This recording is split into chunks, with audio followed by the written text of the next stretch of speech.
In 1903, 4 hunters traveled to Stansbury Island in the middle of the Great Salt Lake in Utah, searching for ducks, which were abundant there. They carried guns, ammunition, and ropes, but found 4-foot-wide tracks and a cave that smelled of sulfur and rotten fish. What rose from that cave in the moonlight left only a handful of reddish salt, the empty grave of a 16-year-old boy, and a scream that I still hear when the wind carries the smell of brine.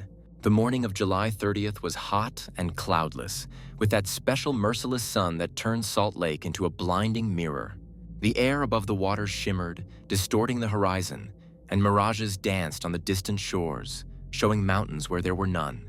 Salt particles hung in the air, settling on my lips, and every breath carried the taste of brine. Our boat was a 20-foot flatboat with worn oars and a bottom that Barry had caulked last spring. We carried 4 shotguns, 312-gauge shells, a barrel of fresh water, a bag of salted meat, biscuits wrapped in oilcloth, and a coil of rope. The oars were heavy, made of ash, polished to a shine by our palms. Barry Fitzgerald, my older brother, sat at the bow with his gun across his knees and his eyes narrowed under the brim of his hat. He had been hunting since he was 12, knew every backwater from Salt Lake City to the Nevada border, and spoke little but to the point. The scar on his left hand was from a trap he had fallen into as a boy, and he rubbed it mechanically when he was thinking about something serious. Hector McCullough sat opposite, watching the water and occasionally spitting tobacco overboard. He had served as an Army scout in the campaign against the Apaches, wore a knife with a bone handle on his belt, and never took off his boots, even when he slept. His eyes never stayed in one place for more than a second. Tommy Briggs, Hector's nephew, was the youngest among us, 16 years old, skinny, with protruding ears and a scattering of freckles on his nose.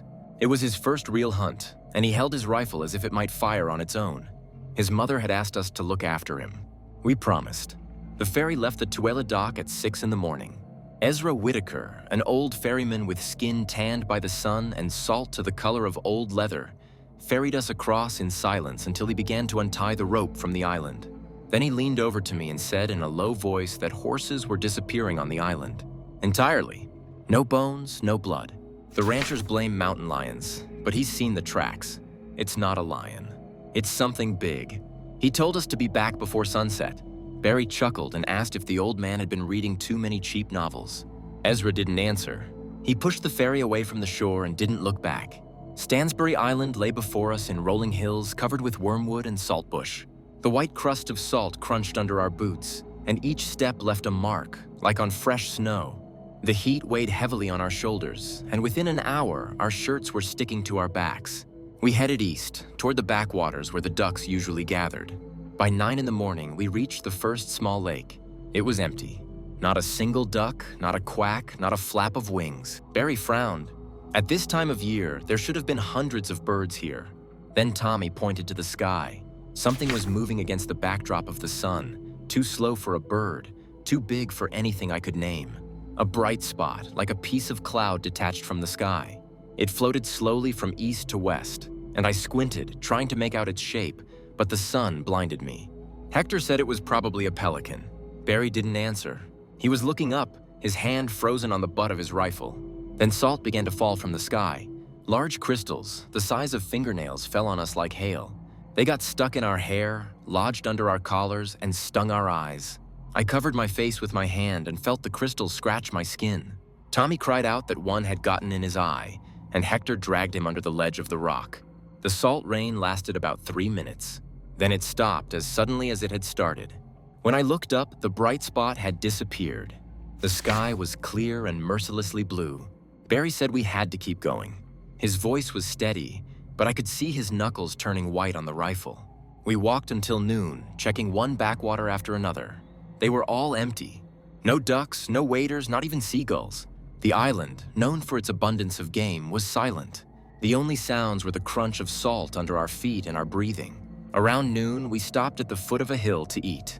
The salt pork was tough, the biscuits crumbled, and the water in the barrel was warm and smelled musty. Tommy hardly ate anything. He kept looking around and flinching at every sound. Hector said he had seen this before. In Arizona, before a sandstorm, animals leave a day before the sky darkens. They sense things that humans don't. Barry asked what exactly they sense. Hector didn't answer. After a rest, we climbed a hill.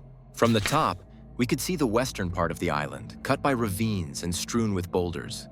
The sun was already beginning to sink toward the horizon, casting long shadows. Then I smelled something. At first, I mistook it for the usual stench of the salt lake, that pungent brine that permeates everything here. But this smell was different. Concentrated, thick. It made my throat tickle and caused nausea. There was something else mixed in with it. Something sulfurous, like from the depths of the lake, and rotten fish. I told Barry that it smelled strange here. He nodded. His nostrils flared. We descended into the ravine, following the smell. It grew stronger with every step. Hector led the way, his knife already in his hand. Tommy stayed behind, and I could hear his teeth chattering. At the bottom of the ravine, we found tracks. They were imprinted in the salt crust so deep that I could sink my hand into them up to my elbow. Each footprint was 4 feet wide, shaped like a palm with 6 splayed fingers ending in deep claw marks. The distance between the footprints was about 8 feet. Hector crouched down next to one of them. He said that the creature that left it weighed several tons. I had seen grizzly bear tracks before. They were half the size. The tracks led west, toward a dark crevice in the hillside. We followed them. By 4 o'clock in the afternoon, we reached the crevice.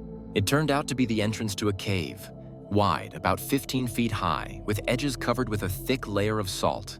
Inside, it was dark, absolutely and impenetrably so. A cold breeze blew from the cave, along with a smell that made my throat tighten. At the entrance lay the remains. A horse's lower jaw with several teeth still protruding from the bone. 4 hooves scattered within a radius of several feet. Nothing else. No skin, no ribs, no skull. The bones were crushed, as if chewed by something heavy and blunt. There were claw marks on the stones at the entrance, deep, finger-thick. The stone crumbled beneath them like chalk. Tommy said he wanted to leave. His voice was shaking. Barry replied that we would leave, but first he wanted to know what was inside.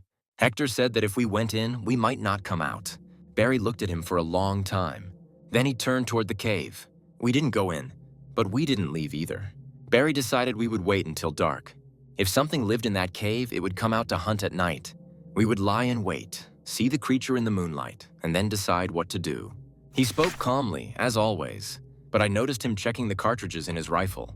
Twice, we moved 200 yards away from the cave and took up position behind a ridge of boulders. The sun set at 7 o'clock, and the sky turned crimson and gold before fading away. The moon rose full and bright, bathing the island in a deathly silver light. We waited. The silence was so thick that I could hear my heart beating in my chest. From time to time, the wind carried the smell from the cave, and each time it made me feel sick. Tommy sat next to me, his rifle pressed to his chest, his lips moving silently. I think he was praying. Around midnight, Hector touched my shoulder and pointed to the cave. Something was moving inside. At first, I saw only a shadow, darker than the surrounding darkness. Then the shadow began to grow, moving closer to the exit. Then I saw a head. It was huge, massive, square, with a protruding lower jaw like a bulldog, enlarged to the size of a house. Small eyes glinted in the moonlight, reflecting it like a nocturnal predator. The mouth opened slightly, and I saw rows of teeth, blunt and thick, designed to crush bones. The creature crawled out of the cave, and I saw its body. It was about 50 feet long, covered with something shiny that I at first mistook for scales. Then I realized it was salt, a thick crust of compressed salt like armor, glistening silver in the moonlight. 6 legs, thick as tree trunks, moved with unexpected smoothness, carrying the carcass with a grace that something of that size should not have had. Wings trailed behind the creature. Leathery, with visible veins and tears, they had a wingspan of at least 100 feet. When it moved them, salt fell from its body, creating a shimmering cloud in the moonlight. The creature stopped 15 yards away from us. It slowly turned its head. It opened its mouth. It didn't attack. It seemed to be tasting the air, drawing it in through nostrils the size of saucers. The breath that escaped from its mouth stank of sulfur and rotten fish so badly that it brought tears to my eyes. Barry fired. The roar of the gun shattered the silence. I saw the buckshot hit the creature's side and bounce off. It just bounced off like sheet metal, leaving only a white scratch on the salt crust.